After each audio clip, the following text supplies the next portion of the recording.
안녕하세요, 홍씨입니다. 오늘은 K8 하이브리드입니다. 기아 K8은 신형 그랜저 출시 이후로 판매량이 상당히 감소했는데요. 이럴 바에는 페이스리프트를 조기에 해야 되는 게 아니냐 하는 의견까지 나오고 있습니다. 이런 와중에 2023 연식 변경에 소나타의 높은 인상률까지 신차 계획 중인 분들은 고려할 게 많으실 것 같은데요. 그래서 오늘은 2023 K8의 달라진 점과 소나타 하이브리드와의 비교, 그리고 K8 페이스리프트까지 예상해 보겠습니다. 먼저 2023 K8의 달라진 점부터 살펴보겠습니다. 이번 신형 K8에서는 전 트림 공용 변화와 중상 트림에서의 개별 변화가 있었는데요. 전 트림 공용 변화인 오버헤드 콘솔 램프 스위치 조명 추가. 이게 뭔가 말이 거창해 보이지만 따지고 보면 LED 전구가 하나 추가가 된 거예요. 여기 위쪽에 백라이트가 전에는 없었습니다. 딱 봐도 뭔가 별거 아닌 것 같아 보이죠? 이따 자세하게 설명드리겠지만 요거 하나 때문에 기본 트림 가격이 40만 원이나 인상이 됐습니다. 아, 이거 조금 아니다 싶어요. 아무튼 조명 추가 외에도 앰비언트 라이트의 휘도도 개선이 됐다고 하는데요. 요것도 그냥 밝기가 좀 더 밝아졌다라는 뜻입니다. 그리고 트림벨 변경 사항으로는 노블레스에서는 전동식 파워 트렁크와 뒷좌석 이중접합 차음 글라스, 후면 전동 썬커튼이 기본화되었고요. 최고 트림인 시그니처에서는 스웨이드 내장재와 뒷좌석 다기능 암레스트가 기본화되었습니다. 전체적으로 개수가 좀 적기는 하지만 옵션 수준으로는 트림에 맞는 대우가 이루어진 것 같은데요. 근데 이것도 가격 대비로 보면 좀 그런 것 같습니다. 그리고 지난 3월에는 시그니처 스페셜이라고 신규 트림이 출시가 됐는데요. 주요 옵션 사항으로는 시그니처에서 선택이었었던 전자제어 서스펜션과 드라이브 와이즈를 기본화하였고요. 문스케이프 매트 그레이와 딥그린 인테리어 등의 전용 컬러가 추가가 됐습니다. 이 스페셜 트림은 전자제어 서스펜션과 드라이브 와이즈를 개별 선택을 했을 때보다 28만 원이 싸긴 한데요. 그 외에는 전용 컬러 선택권밖에 없기 때문에 이걸 굳이 트림으로 빼둬야 됐나 싶습니다. 아무튼 그랜저 대응책이라고 하기에는 좀 미약해요. 자, 드디어 가격 분석입니다. 2023 K8 도대체 얼마나 올랐냐? 이번 신형 K8은 기본 트림에서 40, 중상 트림에선 128만 원이 올랐습니다. 신형 그랜저 대비론 평균 621만 원의 차이가 납니다. 인기 조합의 경우 K8 하이브리드는 노블레스 트림의 선택률이 전체의 49%인데요. 이 노블레스 조합을 기존에는 4,209만 원에 살 수 있었는데 이번 2023 연식부터는 4,337만 원이 되었습니다. K8 하이브리드의 인기 조합을 신형 그랜저 하이브리드로 환산해보면 익스클루시브 트림에 현대 스마트 센스 2와 프리뷰 전자제어 서스펜션 1을 더해서 4,929만 원이 나옵니다. K8 대비로 592만 원이나 비싸요. 물론 동급에서 600만 원 차이라면 무조건 싼 차 가는 게 맞긴 하지만 그랜저에는 K8에서 선택조차 할 수 없는 전자석 자외선 차단 유리와 디지털 키 2, 지문인식 버튼 등이 기본화라는 점 참고사항입니다. 아무튼 옵션 대비 인상폭은 좀 너무한 것 같습니다. 자, 이제부터 페이스리프트 예상입니다. 기아 K8은 출시된 지 이제 막 2년 차가 됩니다. 현대기아의 페리타임 테이블이 출시 3, 4년 차니까 아직 페리를 언급하기에는 좀 이른데요. 근데 판매량을 보면 기아 입장에선 조기 페리를 생각할 수밖에 없는 상황입니다. 신형 그랜저가 출시되기 이전인 22년 1월부터 10월까지의 판매량을 보면 6세대 그랜저가 끝물이었음에도 당시 신차였던 K8보다 판매량이 높았습니다. 이때 판매량 차이는 1만 대 수준에 여기에 신형 그랜저가 출시된 이후로는 2만 대 수준으로 차이가 벌어졌는데요. 이렇다 보니 기아 입장에서는 연식 변경이나 신규 트림 같은 견제 카드를 내놓을 수밖에 없었습니다. 근데 지금 분위기를 보면 그렇게 유효타가 나온 것 같진 않습니다. 따라서 한 템포 빠른 올해 말이나 늦어도 내년 1, 2월 정도에는 K8 페이스리프트가 단행되지 않을까 싶은데요. 그래서 지금부터는 K8 페이스리프트에 대한 예상을 해보겠습니다. 먼저 그랜저는 7세대부터 옵션을 대폭 추가했습니다. 즉 K8도 보강이 필수인데요. 최소 10가지 정도는 추가가 되지 않을까 예상이 됩니다. 일단 1열 센터 에어백이 추가가 되면서 기존 9개였던 에어백이 10개가 될 전망입니다. 1열 센터 에어백은 그랜저는 물론이고 소렌토와 캐스퍼에도 있었던 건데요. K8에는 없었습니다. 그리고 두 번째로는 정체 구간 특화 제어입니다. 이거는 하이브리드에만 들어갈 것 같아요. 정체 구간은 가고 서고가 많은 막히는 구간을 말하는데요. 이때 시동과 변속 제어를 통해서 승차감을 개선하는 기능입니다. 세 번째는 에어컨 광촉매 살균 시스템입니다. 이거는 공조 시스템 내에 광촉매 모듈을 넣어서 소독을 해주는 기능이에요. 네 번째로는 무선 소프트웨어 업데이트입니다. 현재 K8에는 무선 내비게이션 업데이트는 지원하고 있는데요. 여기에 ECU와 TCU 같은 주요 부품에 대한 업데이트가 확대가 될 것 같습니다. 다음으로는 실내 지문 인증 시스템도 들어갈 것 같습니다. 참고로 기아에서는 K9에 처음 들어갔고요. K8 페이스리프트에 적용이 된다면 두 번째입니다. 다음으로는 스티어링 휠 그립 감지 시스템. 이거는 그때 신형 그랜저 때 보여드렸는데요. 기존에는 핸들을 잡고 조금 틀어줘야지 경고가 사라졌잖아요. 근데 이거는 핸들을 잡기만 해도 경고가 사라지는 기능입니다. 그리고 7번째로 자외선 살균 시스템도 들어갈 것 같고요. 8번째로 액티브 로드 노이즈 컨트롤도 적용이 될 것 같습니다. 9번째로는 빌트인 캠2. 이거는 당연히 예상이 되는 부분이고요. 마지막으로는 디지털 키2도 적용이 될 것 같습니다. 아무튼 요즘 신차들 필수 옵션을 전부 넣어서 상품성을 극대화할 것 같습니다. 자, 그래서 가격이 얼마냐? 앞서 설명드린 것처럼 K8 페이스리프트는 상품성 강화가 대폭 이루어져야 됩니다. 그만큼 가격 인상폭도 클 수밖에 없는데요. 그래서 홈시피셜 K8 페이스리프트의 인상폭은 평균 277만 원 수준이 될 것 같습니다. 이 값은 기아의 준대형 세단은 현대의 준대형 세단과 일정한 간극을 유지하고 있다는 가정으로 책정을 해보았습니다. K78의 출시와 페이스리프트, 풀체인지가 이루어졌던 2018년, 2021년, 2023년을 기준으로 기아의 준대형 세단 평균가는 3,888만 원, 현대는 4,165만 원으로 기아는 현대보다 7%가 저렴합니다. 이 수치를 K8 페이스리프트에 대입해보면 신형 그랜저 대비 7%가 낮은 3,000 중반부터 4,000 초반대가 되는데요.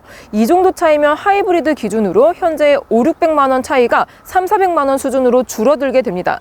즉, 소나타 페이스리프트의 가격이 현행 K8과 충돌이 난 만큼 그랜저와의 간극을 줄이는 쪽으로 예상이 됩니다. 아무튼 지난주 신형 소나타의 가격이 공개된 후로 그냥 K8 가야겠네 하시는 분들이 많아지신 것 같은데요. 신형 소나타 하이브리드의 가격이 아직 세제 혜택 전이지만 인스퍼레이션 기준으로 무려 4천만 원이 넘어갔기 때문입니다. 그래서 진짜 K8이 낫냐? 소나타 하이브리드 인스퍼레이션 가격으로 K8 하이브리드를 구성해보면 K8도 세제 혜택 전으로 기준을 할게요. 일단 트림은 시작 트림인 노블레스 라이트로 가셔야 되고요. 옵션으로는 내비게이션 팩을 넣어서 4,031만 원이 됩니다. 소나타보다 3만 원이나 저렴해요. 물론 옵션이냐 차급이냐 차이가 생기는데요. 이거는 조만간 그돈씨 시리즈로 만들어 볼게요. 시승을 나가기 전에 하나만 더. K8 하이브리드는 K8 내연기관 대비 유류비 절감 효과가 있습니다. 그랜저 하이브리드와 비교 시에는 동일한 플랫폼에 동일한 파워트레인답게 차이는 없는데요. 대신 수입 하이브리드에 비해서는 다운사이징 엔진이기 때문에 세금은 조금 덜 나갑니다. 연비도 소폭 좋고요. 차값이 내연기관에 비해서 비싸기는 하지만 장기간, 장거리 주행 시에는 하이브리드가 좋은 만큼 본인 주행 타입에 따른 선택이 필요할 것 같습니다. 자, 그럼 시승을 나가볼게요. 고! 짠! K8 하이브리드를 타고 주행 중입니다. 일단 이 주행 시의 첫 느낌은 역시 하이브리드답게 EV 모드의 개입이 적극적으로 이루어지고 있다라고 생각이 드는데요. 현재 조금 더워가지고 에어컨도 켜놓은 상태이고요. 시속 70km인데도 아직까지는 EV 모드로 주행을 하고 있습니다.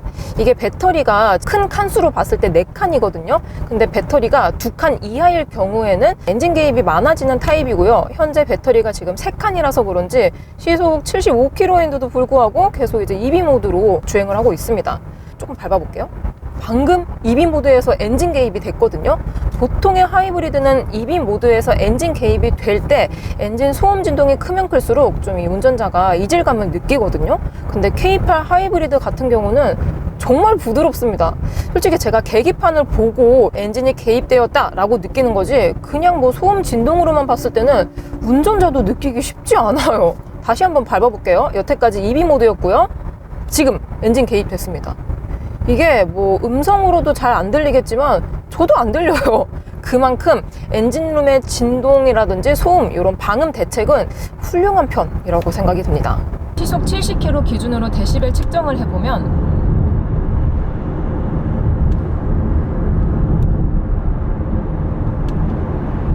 제가 테스트 주행했을 때를 보면은 62dB 정도가 나왔습니다. 같은 플랫폼을 사용 중인 그랜저 하이브리드 같은 경우는 같은 속도였을 때 한 60dB 정도가 나왔어요. 기분상으로는 솔직히 거의 뭐 비슷하긴 한데 이 데시벨로는 그랜저가 조금 더 정숙하다라고 볼 수가 있습니다. 자, 이번에는 가속감입니다. 드라이브 모드 같은 경우는 에코와 스포츠 이렇게 두 가지밖에 없어요. 아무래도 친환경 차다 보니까 평소에는 에코 모드로 다녀라 라는 뜻인 것 같은데요. 아무튼 스포츠 모드로 바꾸고 시속 60km에서 100km까지 밟아보겠습니다. 브락셀! 얍! 아, 이게 생각보다 첫 스타트 느낌은 빠른 것 같으면서도 지금 100km입니다. 오, 이게 첫 스타트 느낌이 뭔가 빠른 것 같으면서도 살짝 둔중한 느낌이 있거든요. 근데 속도가 한번 붙고 나면은 정말 빠르게 톡 하고 쏴줍니다. 역시 K 시리즈답게 가속감 같은 경우는 일상 영역에서 부족하다라고 느낄 수치는 아닌 것 같아요. 자, 그럼 시속 50km에서 100km까지 브락셀! 얍! 이게 초반 스타트는 살짝 답답해요. 근데 지금 100km입니다. 이게 속도가 한번 붙고 나니까 정말 빠르거든요. 그래서 가속감만 놓고 봤을 때 그랜저 하이브리드랑 비교하면은 거의 비슷한 수준이긴 하지만 그랜저가 조금 더 부드러운 가속감을 가지고 있었던 것 같습니다. K8 같은 경우도 똑같이 부드럽긴 해요. 당연히 같은 엔진 미션을 사용하고 있기 때문에. 근데 속도가 한번 붙고 나서 툭 쏠 때는 K 시리즈인 K8이 조금 더 화끈하게 달려주는 느낌이 있습니다. 근데 뭐 두 차종 모두 일상 영역에서는 정말 잘 나가요. 근데 한 가지 아쉬운 점이 보통 이렇게 준대형, 뭐 그랜저나 K8 같은 경우는 패밀리카로도 많이 사용을 하시고 또 이제 아빠차의 대명사다 보니까 가족을 다 태우고 다닐 일이 굉장히 많을 것 같은데요. 가족을 다 태우고 다녔을 경우에 좀 고속 한계치가 지금 제가 느꼈던 것보단 좀 약할 것으로 예상이 듭니다. 참고로 K8 하이브리드 같은 경우는 44.2kW 구동 모터가 탑재가 돼가지고 엔진 모터 합산 시에 230마력이고요. 엔진만 봤을 때에는 180마력의 힘을 발휘합니다.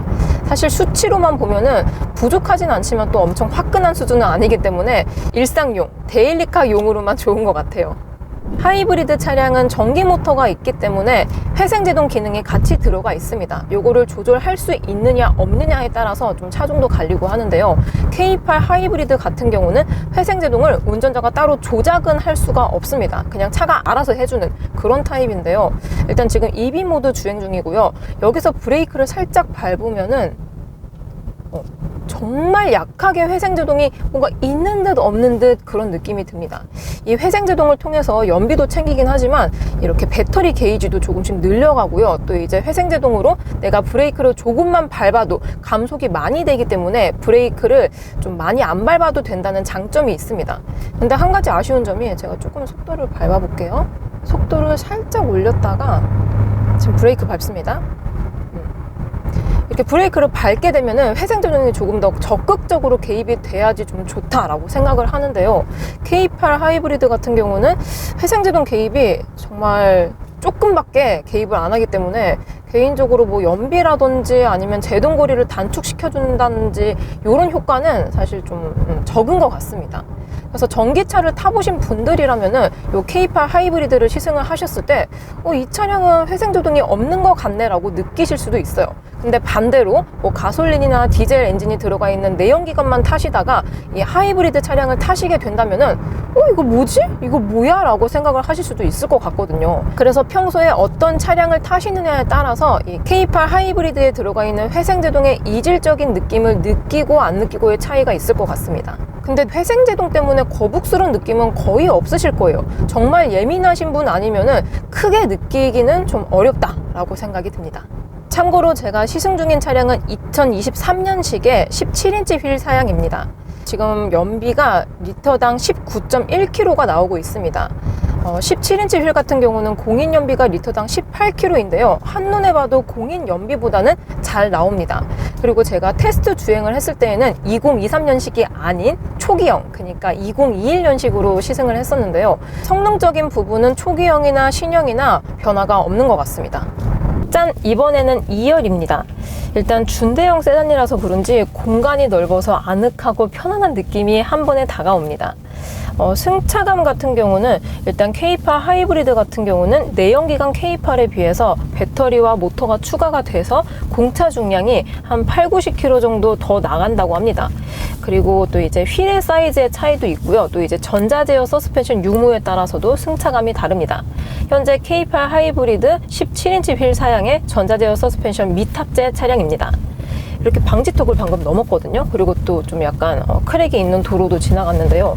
요랬을 때 충격 감쇄가 지금 또 뭔가 좀 이렇게 두둥두둥 안 좋은 노면을 가고 있는데도 불구하고 이런 충격 감쇄를 비교적 부드럽게 해준다라고 생각이 듭니다. 지금도 이제 맨홀 같은 거 밟았거든요. 요랬을 때 맨홀이 지금 제가 탑승해 있는 곳에서 밟혔거든요. 근데 이게 좀 이렇게 잔여 진동이 남는 타입도 아닌 것 같고요. 약간 빠르게 방지턱도 넘었습니다. 요랬을 때 탑승자의 몸이 크게 흔들리진 않습니다. 그랜저 하이브리드 같은 경우는 전자제어 서스펜션이 탑재된 20인치 휠 사양을 시승을 했었습니다. 그 차량과 지금 제가 타고 있는 K8을 비교했을 때 승차감은 제가 지금 타고 있는 K8 하이브리드가 작은 휠을 가지고 있어서 그런지 이 바퀴에서 타이어에서 흡수해주는 소음 파이가 조금 더 커서 편안하다라고 느껴지는 것 같습니다. 그리고 하이브리드 같은 경우는 이 가솔린 차량과 비교를 했을 때 무게가 무거워질수록 승차감이 좀 더 좋다고 말을 하는데요. 솔직히 이 뒤에 앉았을 경우에는 일반인 입장에서는 크게 느끼기가 조금 힘듭니다. 그래서 그냥 K8이나 아니면 K8 하이브리드나 비슷하게 편안한 그런 승차감을 가지고 있습니다. 자, 이렇게 기아 K8 하이브리드를 시승해 보았습니다. 에어백은 총 9개이고요. 충돌 테스트는 KMCAT 기준 93.4점으로 1등급, 미국 IIHS와 유로엔캡에서는 결과는 없습니다. 근데 이거는 K8이 중동과 일부 국가를 제외한 북미와 유럽에서는 수출을 안 하기 때문인 것 같아요. 리콜 사항으로는 스마트키 작동 불량, 후속 승객 감지 센서 불량, 오디오 로직 설정 미흡, 엔진 로직 설정 미흡 등으로 무상 수리와 리콜이 있었습니다. 마지막으로 홍씨의 선택 K8 하이브리드 살 것이냐 말 것이냐 두구두구 두구두구 두구두구 두구두구 과연 두둔 안 살 거예요. 차는 좋습니다. 연비부터 승차감까지 정말 패밀리카로서의 필요한 덕목을 상당히 많이 갖춘 차인데요. 하지만 가족을 생각하신다면 지금은 아끼세요. 여유만 된다면 살만합니다. 근데 한 템포만 참으면 끝물 찬수가 올 수도 있습니다. 그리고 소나타의 대안책으로 급을 높인다. 이것도 유지비 면에서 만만치 않다는 거 잊지 마시고요. 그래도 꼭 필요하신 분들에게는 막강한 차 K8 하이브리드였습니다. 오늘도 저의 영상이 재밌고 도움이 많이 되셨다면 좋아요와 구독 그리고 알림 설정까지. 다음 시간에 또 뵐게요. 안녕. 빵!